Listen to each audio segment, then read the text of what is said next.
చూస్తుంటే మీ ఏరియాలో ఎటు ఎటు చూసినా సరే రకరకాల రాజకీయ పార్టీలు నాయకుల క్యాంపెయినింగ్ నడుస్తుంది. మరి ఇవన్నీ చూస్తున్నారు కదా, మరి మీ అభిప్రాయం ఏంటి? ఈసారి ఎవరు కోటేద్దాం అనుకుంటున్నారు? అన్న ఇక్కడ వచ్చేసి బూచేపల్లి వైసీపీ క్యాండిడేట్. విషయం ఏంటంటే 20 సంవత్సరాల నుంచి ఇక్కడ ఉంటున్నాడు, కానీ సహాయం చేసిన అనేది ఇంతవరకు ఎవరు మేమే చూడాల. ఇప్పుడు టీడీపీ అభ్యర్థిగా ఇటు గొట్టిపాటి లక్ష్మి, కడియాల. ఇప్పుడు కడియాల అనేవాళ్ళు నరసరాపేట హాస్పిటల్ ఉంది, అటు పేరు బలం ఉంది. ఇటు గొట్టిపాటి అనగానే అద్దంకి బుజ్జిగారు పేరు ఉండిద్ది. ఏమో మంచి చేస్తారని ముందు ఆడవాళ్ళలో వెళ్ళిపోయిందన్న, మంచి చేస్తారని ప్రతి ఒక్కరు థాట్ వెళ్ళిపోయింది.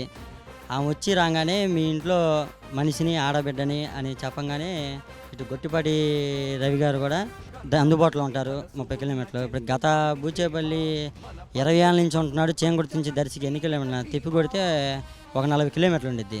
ఎవరికైనా సహాయం చేసింది అనేది అయితే లేదన్న, మేమైతే చూడలేం.